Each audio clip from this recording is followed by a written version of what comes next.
কী খবর মাদারপুরবাসী, লাগবে নাকি কাচি ডেনের রিভিউ? চলেন আজকে কাচি ডেনের রিভিউটা দিয়েই দিই। তো মাদারপুরে কিন্তু কাচি ডেন উদ্বোধন হয়েছে, অনেক দিন হয়ে গেছে, আমরা এখনও যাইনি। কেন যাইনি সেটাও থাকবে আজকের ভিডিওতে। এবং কাচি ডেনটা খেতে কেমন, মানে কাচি ডেনের কাচি খেতে কেমন লাগছে সবটাই কিন্তু নেই আজকের ভিডিওটা। আসসালামু আলাইকুম, কী অবস্থা সবার, সবাই কেমন আছো?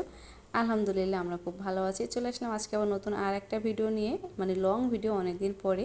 আজকে পুরো মজার আসা কিন্তু দুইটা রিজন ছিল। একটা হচ্ছে কাচি ডেনের কাচি খাবো, আর দ্বিতীয়টা হচ্ছে শপিং করবো। ভাই দুইটা জিনিসই আমার খুব পছন্দের, সো আমার মনটা বেশ ভালো।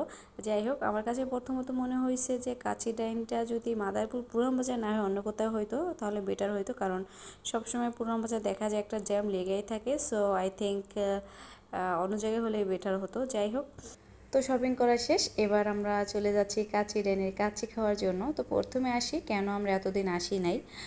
মূলত আমরা চাইনি যে হাটবারের সময় যাই, মানে যেহেতু কাচি ডেনটা কয়েকদিন আগেই খুলছে, প্রথম কয়েকদিন আর কি অনেক ভিড় যাবে, জাস্ট এই জন্যই আমরা আসি নাই, যে একটু ভিড়টা কমুক তারপরে আসবো। বাট ভাই বিশ্বাস করেন, এখানে যে কী পরিমাণ ভিড় ছিল, আমার কাছে মনে হয়েছে যে এই অপেক্ষাটা না করে আগেই আসাটা ভালো ছিল। যাই হোক, বাহিরে দাঁড়িয়ে কিছুক্ষণ ছবি তুললাম, ভিডিও করলাম, ভালোই লাগতেছিল। ছবি ভিডিও তো করতেই হবে, তাই না? আপনাদের দেখাতে হবে না যে আমরা কাচি ডাইনে গেছি। আর যে ছবি তুলছি ভাই, মিনিমাম একটা মাস চলা যাবে সেই ছবিগুলো দিয়ে। যাই হোক, মজা করলাম। ছবি টবি তোলা শেষ, এবার আছে কাচি টেনে কাচি খাওয়ার জন্য আমরা বসে পড়ছি। হাত ঠাত ধুয়ে একবার প্লেট নিয়ে বসে পড়ছি। অর্ডারও দেওয়া হয়ে গেছে, আমরা এখানে কাচি অর্ডার দিচ্ছিলাম।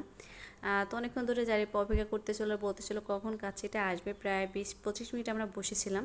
তো হঠাৎ করে দেখলাম যে জারিফ খুব খুশি হয়ে গেছে, তো ভাবলাম হয়তো কাচিটা নিয়ে আসছে।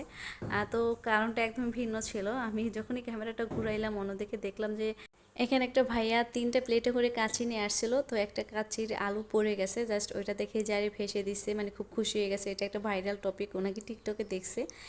যাই হোক, এই যে আমাদের কাচিটাও চলে আসছে, বেশ ভালোই দেখতে লাগছে, খুব সুন্দরই লাগছে। তারপরে প্রথমেই জারিফকে একবার বাবা দিয়ে দিচ্ছিল, কারণ জারিফ খুব খাওয়ার জন্য এক্সাইটেড ছিল। যখন কাচির রেন্টটা উদ্বোধন হয়েছে তখন থেকে জারিফ বলতেছিল চলো চলো।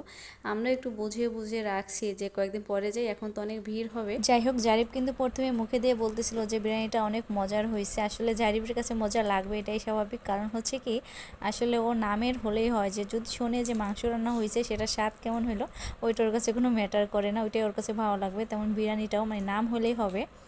যে বিরিয়ানি রান্না করছে বা বিরিয়ানি, ওর কাছে আসলে মজাটাও বুঝে না, ও জাস্ট নামের উপর দিয়ে চলে যায় আর কি। চলো প্রথমে আলুটা দিয়ে রিভু দেওয়া শুরু করে দিই। কাচ্চি বিরিয়ানি আর সেটার মধ্যে আলু হবে না তা কী করে হয় বলো? আলু তো লাগবে। আলুর পিসটা মোটামুটি ভালোই বড় ছিল আর খুব সফট ছিল আলুটা। আর হচ্ছে রাইসটা যেটা ছিল ওইটা খুব ঝরঝরে ছিল। বাট আমি রাইসের মধ্যে যে